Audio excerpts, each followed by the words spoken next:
Well, so at the end of the day, we have to make sure that the conversations are great as we mark Ghana 60. And we know that there will be formal ceremonies or events at the Independence Square here in Accra. Many of you also have been giving us those interactive messages on our Facebook page where we're streaming live Joy News on TV. And we also have a Twitter handle at Joy News on TV, just in case you want to get onto the conversation. We need to do a lot more introspection because Ghana 60, the African continent, the contemporaries, our peers, etc., we will be better off, definitely. But then the benchmark is not where we want to be. So we decided to have somebody who has great insight into history of Pan-Africanism and the history of Ghana and all the contributions of those in the diaspora in the studio. And we have Dr. Hamet Maulana. Thanks for joining me. A very good morning to you. He's a historian. He's also a lecturer and also a media personality well, he's a diasporan. Lives here in Ghana, and usually you want to, when it was active, the Du Bois Center, you find him there many of the times. And thanks for joining me. A very good morning to you. Thank you. Thank you very much. Before we start the conversation, as we mark 60 years of Ghana's independence, Vodafone is giving you 60 free minutes to talk on Vodafone Super Hour.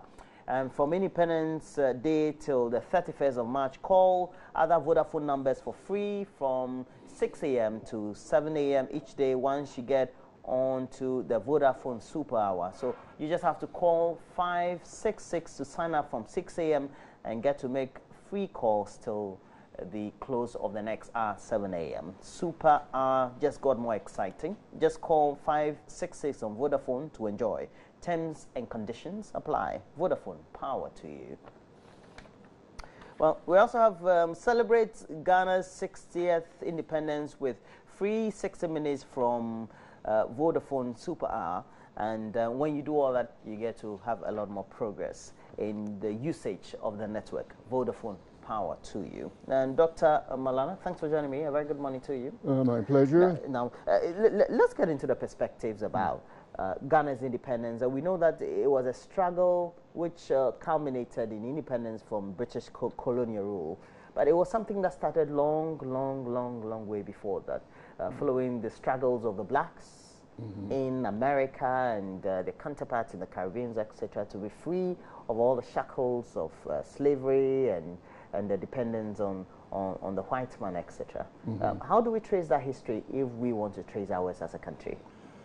Well, you know, when you talk about the movement toward independence and connections with Pan-Africanism, you know, it goes back. I mean, it goes back far. You see, it goes back hundreds of years ago. But I would say that there always has been one aim, one goal, and one objective, irrespective of where the players are. It's just that Ghana was able enough to leapfrog out front of many of the sub-Saharan African countries, of course, as you know, in 1957. But the essence of the struggle has always been there. I mean, you understand what I'm saying? But, you know, what is important, Roland, I think that when we struggle, and even with Ghana getting their independence, what is important to me is, what is our philosophy? Philosophy to me is the essence, the quintessence of whatever you are trying to accomplish. And I mean, if we ask ourselves today, Ghana is 60, what is the philosophy of Ghana? What is the philosophy of Ghana? I see Ghana, you know, in other words, I'm speaking to you as a Ghanaian. I've been in this struggle, you know, for decades, my brother. And you see what is happening, what our forebears had fought for. If you look at what is happening today, I mean, you would find it almost impossible to see that the forebears who fought, died for freedom, you know what I mean? And you see the young people today taking all of that for granted. You see this new dispensation of democracy, it seems like it has no value. It has no historical perspective in their mind. And so everybody just say, let me do my thing, let me do my thing. But nations are not built and sustained on let me do my thing. And so I think we're really at the crossroads. And I think it also, one must understand, looking at continental Africa, that Ghana has always stood out ahead of the other African countries. So whether you know it or not, the other 53 African countries, there are 54 in the African Union, they are looking at Ghana for direction. And this is extremely important that Ghanaians comport themselves in a leadership role to be the prime example for setting the pace on where continental Africa, and for that matter, the African world is going to go in the 21st century and beyond. And so what we see in Ghana today, if we were, Osajefo, Dr. Kwame Nkrumah, if he could see how the young people are carrying on, I think he would turn over in his grave, and say, what the hell is going on? But then again, somewhere along the line, you have to have continuity and sustainability of knowledge of self, knowledge of your struggle. You have to have that inculcated in your curriculum and your educational system. Now, once you take the history and all of the experiences that the forebears have gone through, and you take that out of your educational system, pretty soon the young generation would just start going amok. And this is what's happening right now. And if you don't know, Roland, what it takes is about one generation to erase your genetic memory bank. So whatever has happened with the forebears, however they endeavored, you know what I mean, over the hundreds of years to fight toward freedom, the philosophy behind it, if you don't have the continuity of that, and the young people coming up, it takes less than one generation to erase their genetic memory bank. So I'm saying that to say, if you were to go in the streets and interview the average Ghanaian today and ask them, what does it mean, the struggle for independence? What did it mean for our forebears in their struggle? What were they actually projecting in their struggle for independence? Is it what we have right now? I think the young people today would find it very difficult to explain that. And I felt that really on the lack of continuity in the educational system, as I said before. That is extremely important. The sustainability of education in the schools all the way down to creche up to the PhD level. You must continue to have this awakening, and you must continue to have the philosophy of the forebears on what they had projected, on where they're trying to go. But once you lose that, I'm not saying we've lost it, but I think it's been really, to some degree, it's been really subdued and if not put on hold, because by virtue of the fact, as I said earlier, I mean, Roland, if you look at if you look at the young people today, what would one say in terms of our independence with the behavior of the young people today?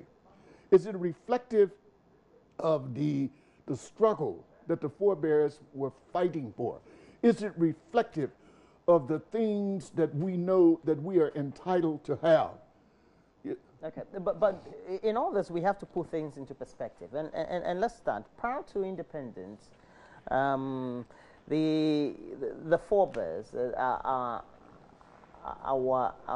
forefathers who started the whole struggle, had to put that or undertake that in a certain context, because the landmass and the territories were occupied by various colonialists, and so looking for a certain struggle to be free was situated in a certain context. Do you think, if you look at what pre-independence situations were, whether geopolitical or socio-economic and political were, we can draw some synergy or some similarities with what is pervasive currently? Well, I would say, yeah, to some degree, because when you look at the pre-independence and you look at the colonial powers, how they had embedded themselves in formerly the Gold Coast. I mean, when you look at what the former colonial powers were doing, even when you look at the Berlin Conference, the Berlin Conference of 1884, 1885, most of our people today seem like they're oblivious. And many of the problems that we are having today are predicated upon that cryptic strategy that the Europeans did in 1884 and 1885 by partitioning Africa as they've done today. And so it makes it almost impossible for us to realize the dream of our forebears when we are so divided by these artificial borders.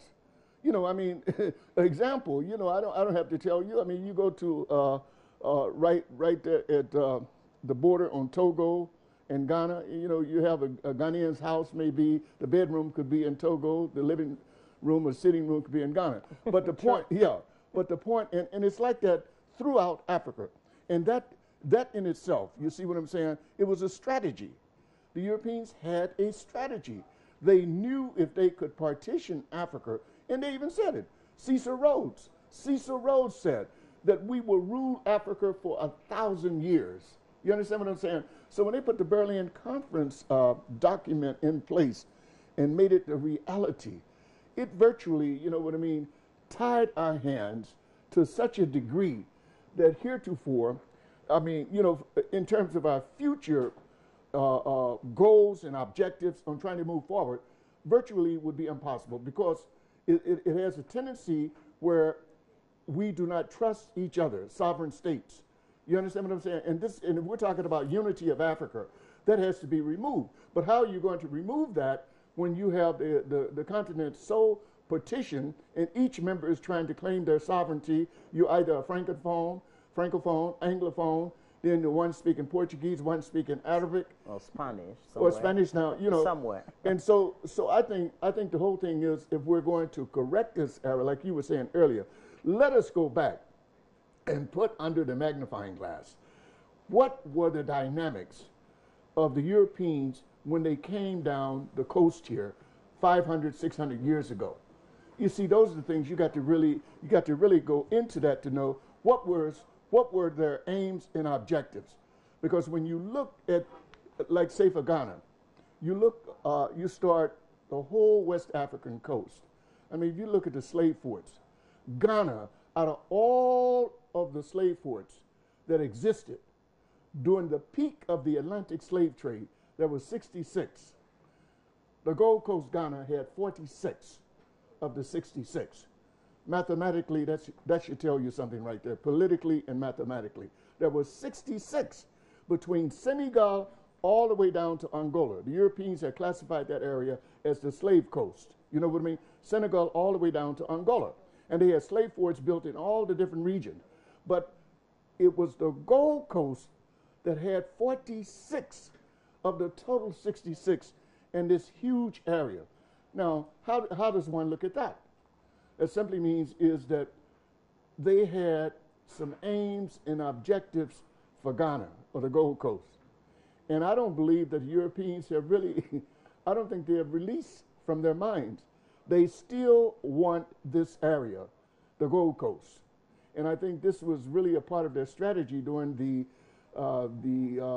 400 to 500 years of the transatlantic slave trade.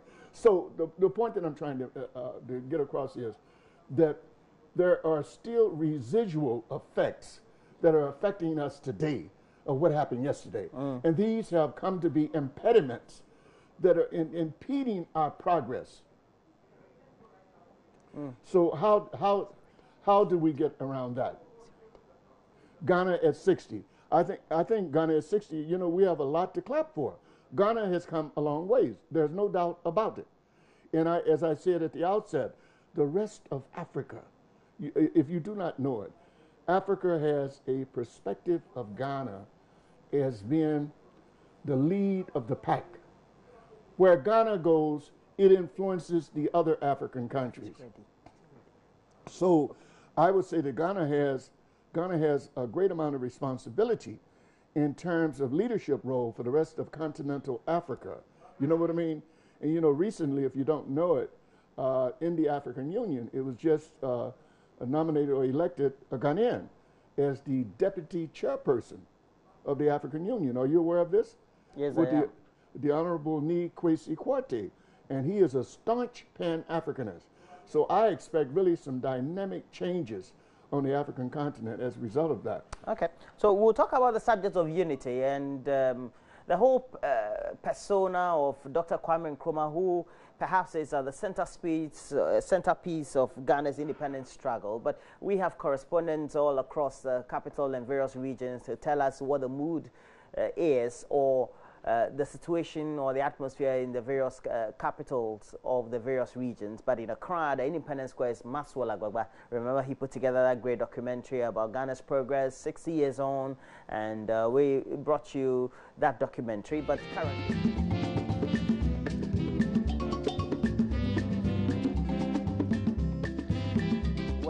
the Ghana 60 committee that is putting together the whole event, we're told the whole year-long event that has been pegged at 20 million Ghana cedis will enable various libraries to be constructed across selected areas across the country.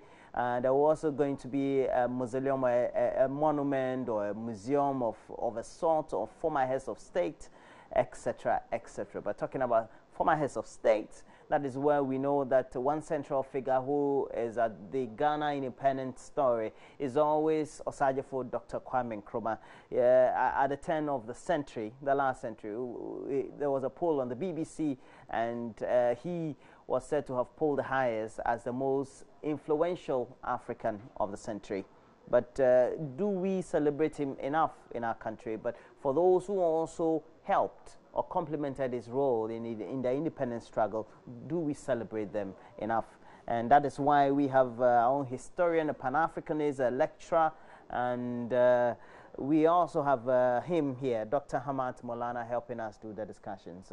And Dr. Kwame Nkrumah, we have to talk about him. Yeah, there are great things written about him, of course not known generally by the entire student population of our country because of how short the educational cycle is, etc. But history has great things written about the man, Dr. Kwame Nkrumah. First, what do you make of him and his personality? Well, you know, when you assess Dr. Nkrumah, you know, it's quite controversial. But you can only, whether you're looking at the good or the bad, you can only come out with the positive about him. But, you know, there are some of the things that, let's say, as Ghanaians, that we don't understand about Osajefo Dr. Kwame Nkrumah and how he became what he was. You have to look at the fact that Dr. Nkrumah went abroad. You understand what I'm saying?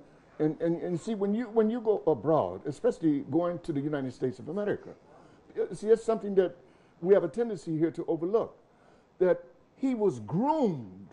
He was groomed in this controversy of human rights, you know what I mean, and saw the essence of what race meant. He could see the essence of what colonial masters, how they manifested themselves and how they were looking at Africa. So he got in the mix in the U.S., meeting people like, if you will, Malcolm X, you understand what, Dr. Martin Luther King. And of course he came upon the thoughts and opinions and philosophy of Marcus Messiah Garvey. And even as I was telling you before, I mean, this is something that people have a tendency to overlook. And I will read what he said. This is what Dr. Nkrumah said. He said, long before many of us were even conscious of our degradation, Marcus Garvey fought for African national and racial equality. I think that of all the literature I studied, the book that did more than any other to fire my enthusiasm was the philosophy and opinions of Marcus Garvey. And so we have to understand, was it just by happenstance that the Black Star Line, you know what I mean, was created? These were things that Marcus Garvey had manifested, you know what I mean, 20 or 30 years before Nkrumah even went to America. And then you're talking about the African personality. You understand what I'm saying? These were things that Garvey. So Garvey had a tremendous influence, his opinions, philosophy, and thoughts upon Dr. Nkrumah. And then the integration of Dr. Nkrumah amongst Africans of the diaspora, particularly African Americans. And it was a very critical time because African Americans at that particular time in the 40s, late 30s and the 40s and going into the 50s, they were fighting for human rights. And they were standing up against the most powerful nation in the world. And Nkrumah, he was taken aback from that. That you mean that you could challenge the most powerful nation in the world and make them listen to what you have to say? So I'm saying that to say, when he landed in Ghana, when he came home, the perspective view was that, you know, he would join the pack on how one had traditionally dealt with the colonial powers. I'm talking about, you know, Dankwa and some of the other big six. The background, etc. Yeah, but in Nkrumah, one has to understand that he had been groomed in controversy. He had been groomed among almost like became a maverick. yeah, absolutely. So when he Due to his landed experiences in the U.S. and what he's read, absolutely, and what he was exposed to. and I'm telling you, and you have to understand that this was most profound. That you could take a people that could challenge the most powerful nation in the world that had no fear. Now, to Nkrumah, coming from the Gold Coast at the time, this was unheard of. You know, I mean, to talk about Britain challenging Britain, but to challenge a nuclear power, the United States, and he saw that African Americans did that. And so what that did, that emboldened him much deeper in his will to make sure that Ghana got independence. You know what I mean? Immediately. So when he came back, and then, of course, he went on to England. And I think he spent at least about 2 or 3 years in England before he came back. And he met up with giants, Pan-African giants like C.R.L. James. He met up with George Patmore. You understand what I'm saying? These were people who had been out there for decades. And as a result of that, when Nkrumah came back to the Gold Coast, Ghana, he knew he was well focused on what he wanted and what he wanted for Ghana. And he was well focused to know that the British, he was not going to wait for them to give Ghanaians independence. That's why you see, you know, independence now. And his whole manifestation of moving forward to liberate the Gold Coast, the Ghanaians from Britain, it was, I mean, he did it with, how can I say this? I mean, he did it with unequivocal thought. He went straight into it, and he didn't have no fear. Because he thought that was the right thing to do. It was non-negotiable. Because he had seen, this is what I'm saying, he had seen earlier a people who had challenged the most powerful nation in the world. And you know, you have to understand that Britain was the mother of America.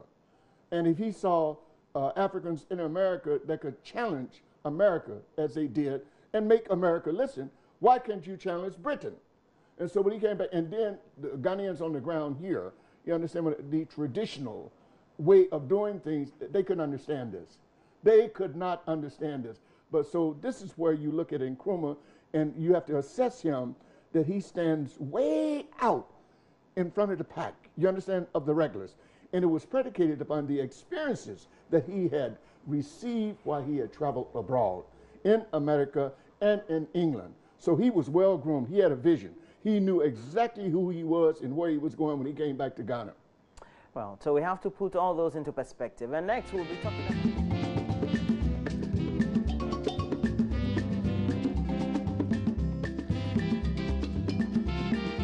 Joy News wishes all viewers happy Independence Day.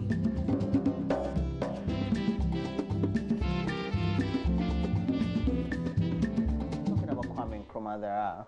And there are many countries in Africa who seem to hold him in high esteem, of course, not something that we tend to do for our heroes, so to speak. But at the end of the day, after all the struggle and him, well, culminating in the independence for the Republic of Ghana, there was a certain penchant for the Ghanaian to feel that the black man in Africa could liberate him or herself from the shackles of colonialism. And it was something that spread across. And that was profound. Well, absolutely, absolutely. I mean, you know, Nkrumah, he propagated that with the whole emphasis on bringing Ghana's independence. You know what I mean? I mean, you know, this axiom that he said that Ghana's independence is meaningless unless it is linked to the total independence of the African continent. So Nkrumah was not just satisfied on seeing Ghana independent. He wanted to spread this fever throughout the whole of Black Africa. And of course, I think within, after Ghana got her independence by 1960, there were close to about, I don't know, 20 African countries that had become liberated. So Nkrumah, he had a universal perspective of what he saw the black man needed to do. As he said, the black man is capable of minding his own affairs.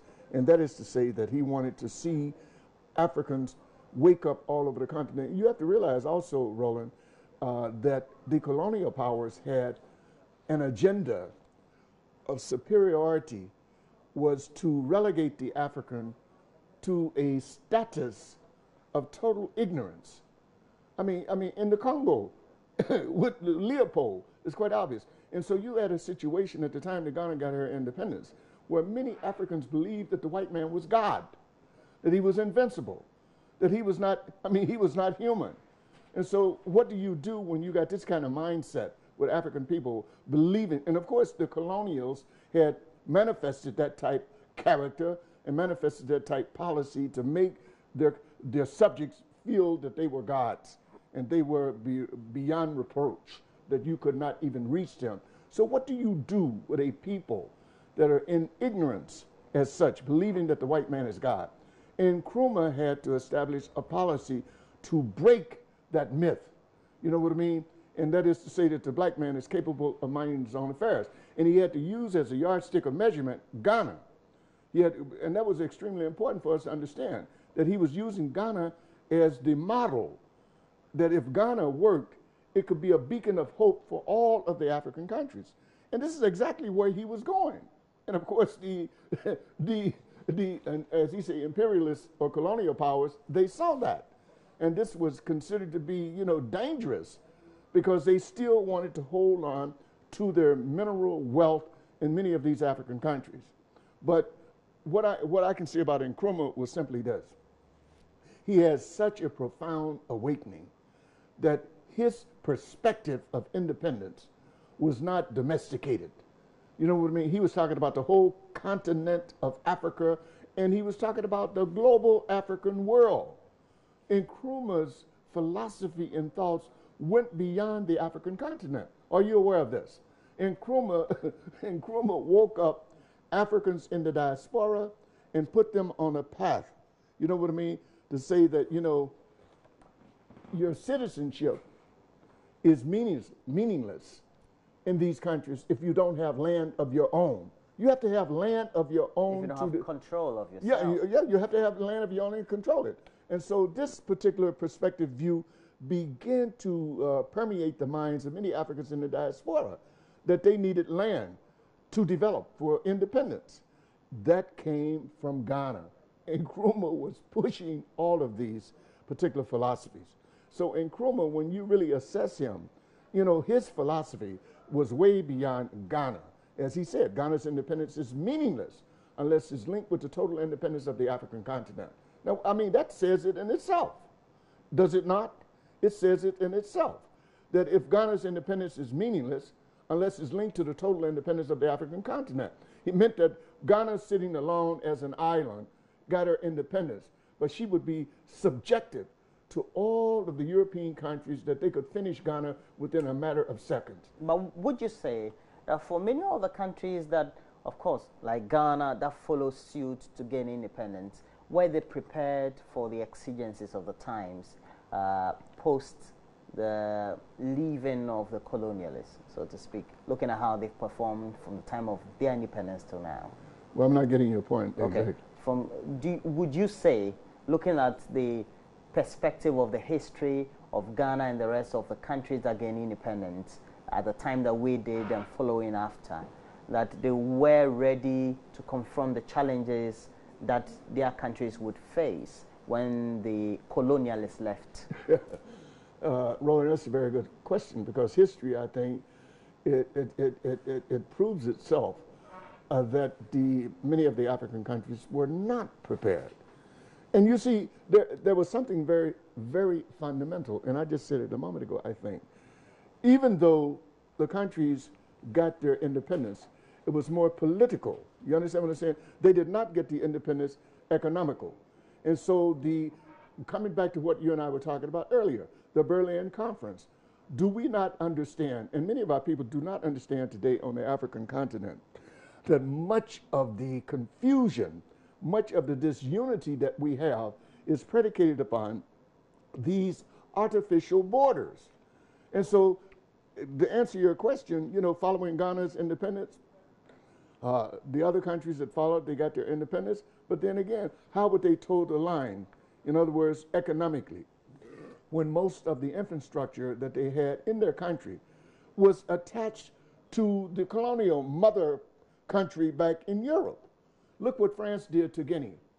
When Guinea wanted to really develop Guinea and said she did not need France to do it, what France said. France said, okay, if you want to do that and you do not want us to help you, we will take everything out that we put. The French went and they dug up even the railway lines. They dug up the railway lines to take it back to France. All of the infrastructure that they supposedly were responsible for, that Guinea now says she wanted to do herself, France took all of this back.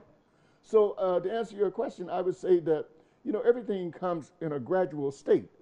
The country, it was happening so fast, you know what I mean, the independence, that many of the African countries did not have a chance to really look deep into the struggle of what it would take to forge ahead independently from the colonial powers, not realizing how deep these colonial powers had gotten inside their countries.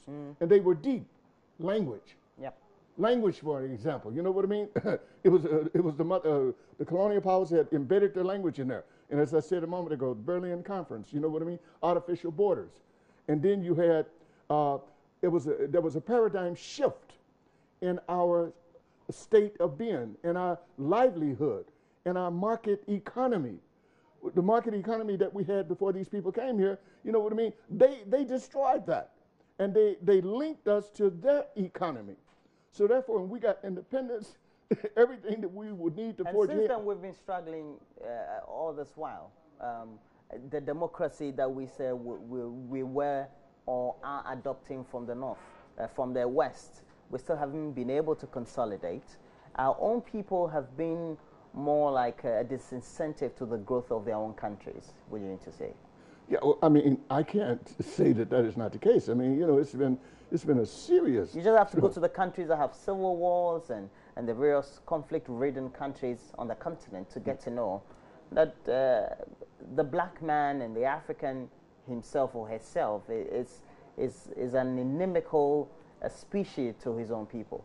Yeah, but I would say, well, Roland, to be fair about that, in order to be fair about that, Roland, I think we have to bring in the European power that colonized the country. Well, we do understand because of their interest and the interest they have. Yeah, because in other words, look at France today. I mean, we're in the 21st century.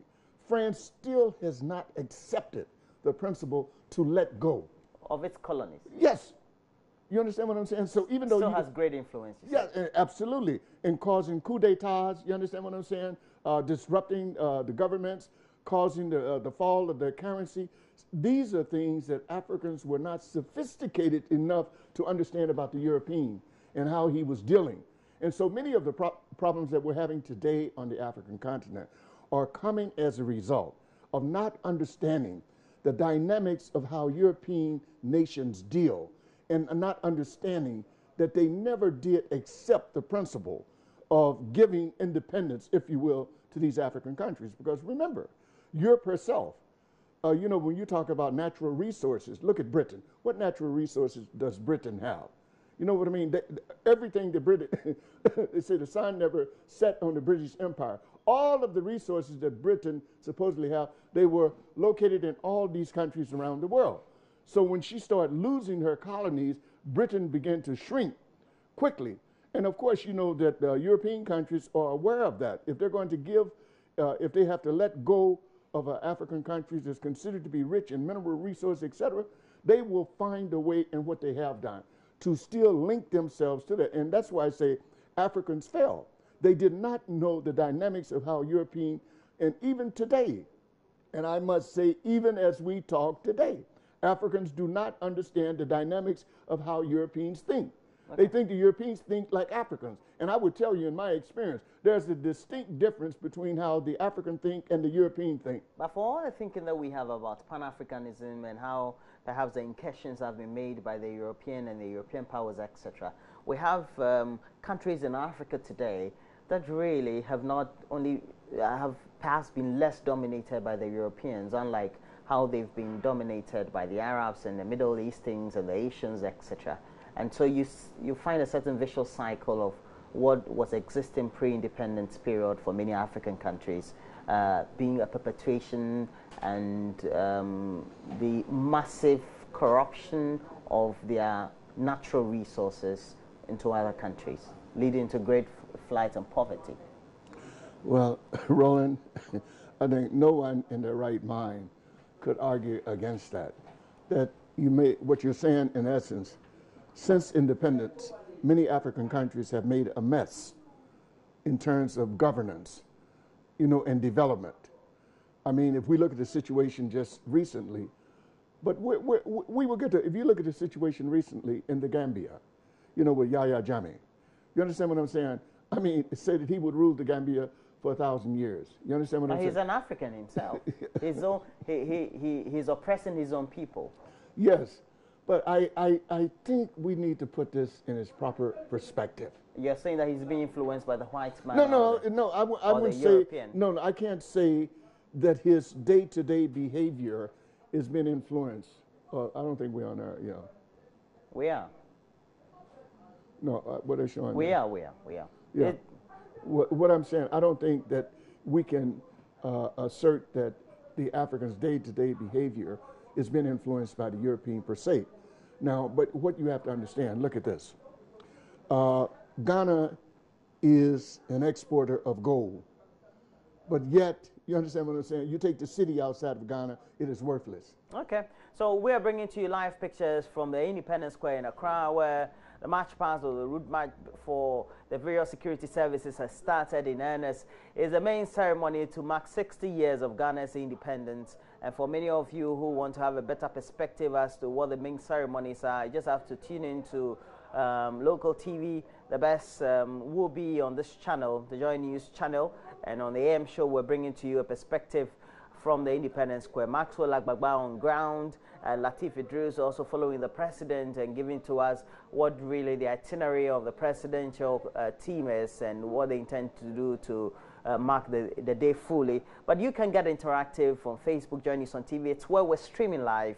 We also have interactive pages all along in our channel on YouTube, My Joy Online TV, and we have a handle on Twitter, Join Us on TV. As you do all that, please know that these are live pictures from the Independence Square in Accra. It is where we have the march past by the various security agencies which have convened or converged there as part of the main ceremony for 60th independence celebration for Ghana. And a committee has been put together. That committee has a budget of some 20 million Ghana cedis to do a number of things, including the construction of about 60 libraries in selected areas across the country, and also put together a mausoleum for the Republic of Ghana. And that museum, so to speak, not a mausoleum, the museum is going to have the history of all our past presidents as well as heads of state, and also give us a certain perspective as to what the history of our republic is. And so those live pictures coming to us from the Independence Square, and Maxwell Agbagba and his team are making sure that we also have great coverage brought to you. Just in case you want to tell us something, a word or two, or you've seen something of commendation you would want to mention, please log on to our Facebook page, Join Us on TV. We'll be grateful to have your views. But we have Dr. Hamet Maulana still with us, and we keep having all these ceremonies and all throughout the years. But essentially, what should we be doing to represent the independence that we have? Well, if I may, I would like to address the statement that you made a moment ago, because I think it needs to be qualified. Okay. And that was in the sense that what you're saying in essence, since independence, Africans have virtually, many of the African nations have not done a good job, in managing their own affairs. Particularly and, well. Yeah, very well. But I come back, let us use Mother Ghana. And Ghana can be used as a yardstick of measurement. And Ghana has a record that is impeccable in terms of good governance, etc. But look, we export gold. Do we set the gold prices in the world? We export cocoa. Do you understand what I'm saying? Do we set the cocoa prices internationally? I mean, we can go on and on. Many of the natural resources throughout the whole of Africa, you understand what I'm saying? They are controlled and governed by a consortium of European nations. So it goes to tell you, Roland, you have to understand that he who pays the piper is the one that calls the tune. In other words, you may have good ideas, And Nkrumah was a victim of the very point that I'm making right now. Nkrumah was a victim of that at one particular time, meaning that the cocoa prices artificially had been artificiated and falling. And you know, when you got your whole nation based on exportation of cocoa, and all of a sudden the buyers drop the prices, there's going to be internal problems.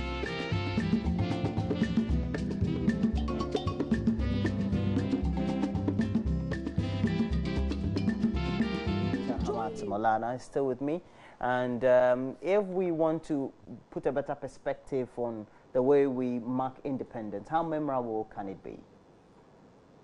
The question is, if we want to do that now?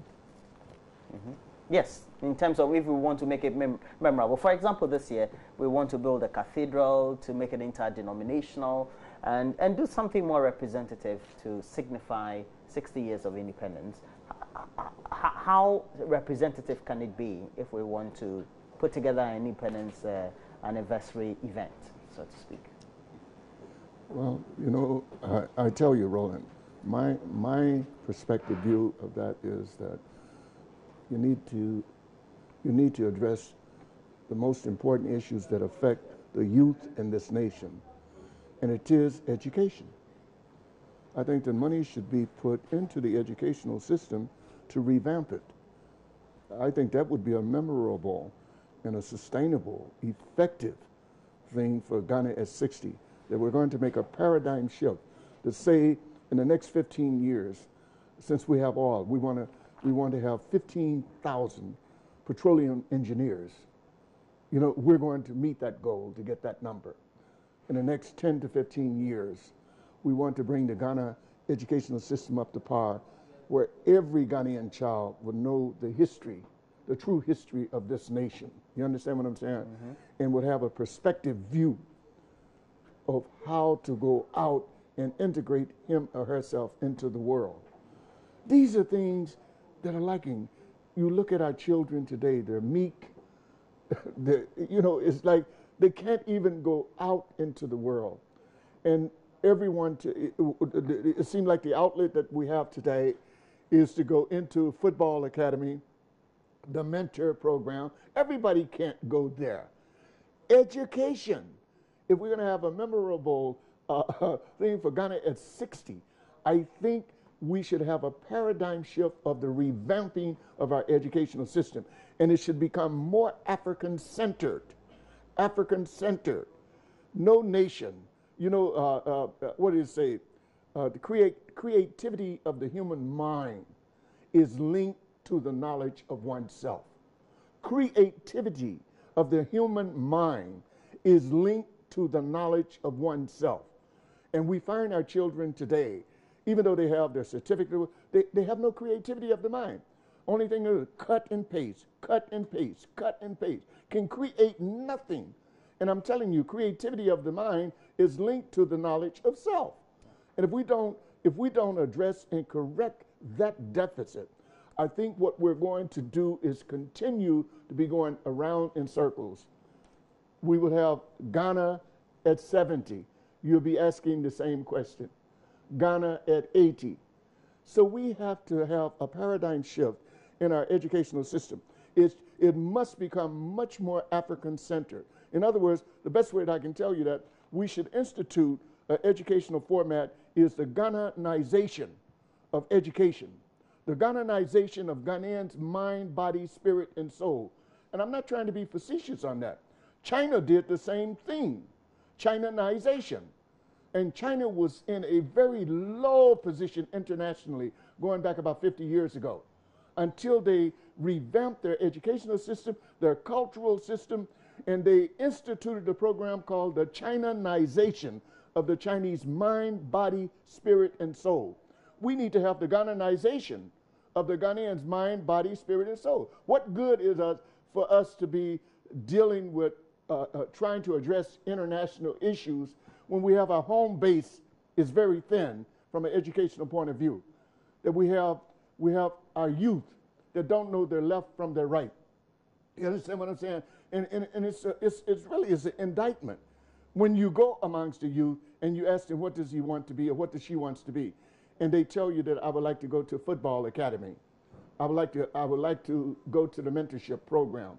I mean, these are things, man, that, you know, no nation can be built on strong principles without an educational foundation that is sound, that addresses the needs of the youth. Well, we're still bringing to you live pictures from the Independence Square in Accra, and it is the speaker who is now taking his position because he has just come in walking on the red carpet to his seat, and Professor Michael Quay will be ushered in very soon. But now on the other side of the Independence Square is the sword cutting ceremony, and I believe this is the climax of the event after the president cut the sword for the National Interdenominational Cathedral to be built. And it's all part of the programming for Ghana 60, and we know that a committee has been put together, and that committee is overseeing the celebration, the main event we're seeing today, even what we're already covering for you, and also the other events that would be in for the rest of the year. It's a year-long event, we're told. So we have to wrap up on our discussions. If there's a lasting legacy that Ghana has on the continent, Kwame Nkrumah has on the continent, what will be that legacy? Well, if there's a lasting legacy that Kwame Nkrumah had left on the continent, well, I think it would be to say that the black man is capable of managing his own affairs, and that the education in the context of an African-centered educational curriculum. And I think this is what Osajefo, Dr. Kwame Nkrumah, was leading toward. You see, let me just say this briefly. Roland, I mean, if we talk about celebrating, does it not sadden you when you turn on your news report and you see 3,000 Africans drowning in the Mediterranean Sea, who are leaving the shores of Libya, trying to get to Europe, and the European nations there has told them, we don't want you here, but they say, crook or hook, we will go across to get there. I mean, that is an indictment of the whole African leadership that something is wrong. Or you look on the news and you see that whoever African that did make it lands on the shores there and kisses the ground and say, thank God that I made it to Europe.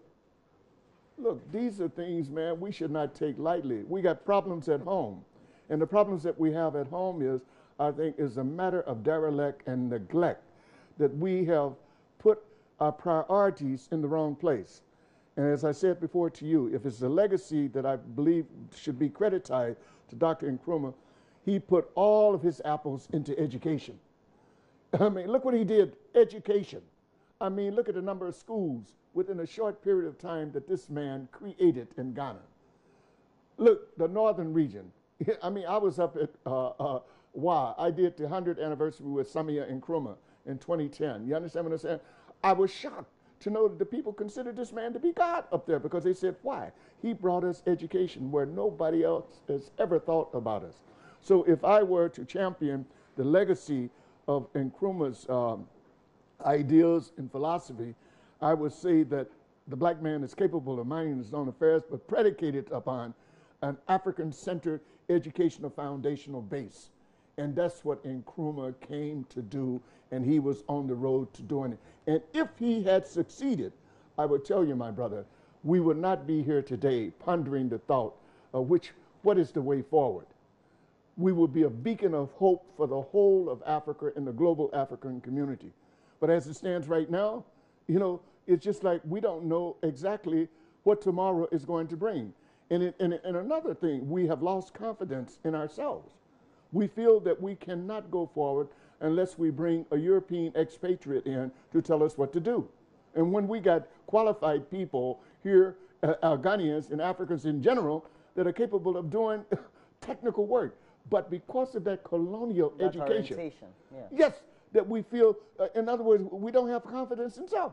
So, Roland, if you don't have confidence in yourself, and then again, let's go over to the economic development aspect that I told you. How can you possibly talk about forging ahead as a unilateral, independent nation when you do not have control of your natural resources? You do not have control of pricing your mineral resources. You are working your fingers to your bone to get the cocoa, the gold, and everything out, Then somebody else comes along and say, well, the price is going this year £1,000 sterling. You know what I mean? You have no say-so whatsoever. So how can you develop a country when you do not control your natural resources? Maybe I have it all wrong. Can you tell me, how can you develop a country or a nation? Not possible. Well, that should be. Well, thank you very much. And thank you very much. And already we have the dignitaries coming to take their seats. We have to wrap up with Dr. Hamet Maulana. And thanks for joining me this morning. It's been a pleasure having you. And we hope that you'll have a nice ceremony today. Well, thank you very much. Okay. It's been my pleasure being here. And it's good to be a Ghanaian, wouldn't you say? Oh, yes. It's tremendous. Tremendous. All right. So we now would have to continue with the regular programming where we take you to the Independence Square and have a better perspective on many of the issues. But we'll take a break. We'll be right back.